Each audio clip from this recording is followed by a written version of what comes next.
Bulldog అనేది mastiff రకానికి చెందిన బ్రిటిష్ జాతి కుక్క. దీనిని ఇంగ్లీష్ బుల్డాగ్ లేదా బ్రిటిష్ బుల్డాగ్ అని కూడా పిలుస్తారు. ఇవి ఇప్పుడు ఆరోగ్య సంక్షోభంలో పడ్డాయంటున్నారు నిపుణులు. వీటి వివరాల్లోకి వెడితే జనరల్గా ఇది మధ్యస్థ పరిమాణంలో కండరాలతో కూడిన కుక్క. వీటికి ముఖం, భుజాల చుట్టూ చర్మం, మందపాటి ముడతలు, పొడుచుకు వచ్చిన దిగువ దవడతో చదునైన ముఖంతో పెద్ద తలలు ఉంటాయి.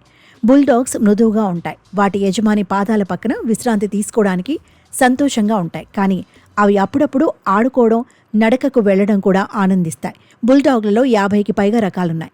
అవన్నీ వాటి స్వంత ప్రత్యేక లక్షణాలు, చరిత్రను కలిగి ఉంటాయి. సాధారణంగా ఈ కుక్కలు విశ్వాసపాత్రమైనవి. ఇదంతా వాటి చరిత్ర అయితే, ఈ మధ్య ఇవి అంటే ప్రాణం పెట్టే జంతు ప్రేమికులకి ఒక బాధాకర సమాచారం వచ్చింది.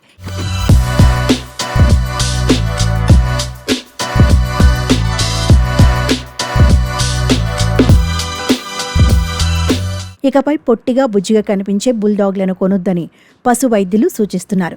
ఇతర కుక్కలతో పోల్చినప్పుడు వీటికి రోగాలు చుట్టుముట్టే ముప్పు 2 రెట్లు ఎక్కువని తాజా అధ్యయనంలో తేలింది. ఈ బ్రీడ్లో మార్పులు చేయాల్సిన అవసరం ఉందని, అప్పటి వరకు వీటిని పెంచుకోకపోవడమే మంచిదని లండన్లోని రాయల్ వెటర్నరీ కాలేజీ నిపుణులు అంటున్నారు. ఇంగ్లీష్ బుల్డాగ్లతో పాటు ఫ్రెంచ్ బుల్డాగ్, పగ్లను కూడా ఈ అనారోగ్య సమస్యలు ఎక్కువగా చుట్టుముడుతున్నాయని, వీటి బ్రీడింగ్లో మార్పులు చేయాల్సిన అవసరం ఉందని నిపుణులు చెబుతున్నారు. ఇటీవలి కాలంలో ప్రపంచవ్యాప్తంగా ఈ బుల్డాగ్లకు విపరీతమైన ఆదరణ పెరిగింది. ధైర్యం, ఓర్పుకు వీటిని ప్రతీకగా భావిస్తారు. పెద్ద పెద్ద కళ్ళు, ఫ్లాట్గా కనిపించే ముఖాలతో ఇవి చాలా ముద్దుగా ఉంటాయని అంటున్నారు. ఈ లక్షణాలు బుల్డాగ్ పిల్లలకు ఎక్కువగా వచ్చేలా కొన్ని ఎంపిక చేసిన బుల్డాగ్లతో బ్రీడింగ్ చేయిస్తున్నారు. ఇప్పుడు ఇవి పెంచుకునేవారు నిపుణుల సలహా ప్రకారం ముఖ్యంగా వాటి శ్వాస తీసుకునే విధానం ఎలా ఉంది, చర్మ వ్యాధులు ఏమైనా ఉన్నాయా లాంటి అంశాలను పరిశీలించాలి.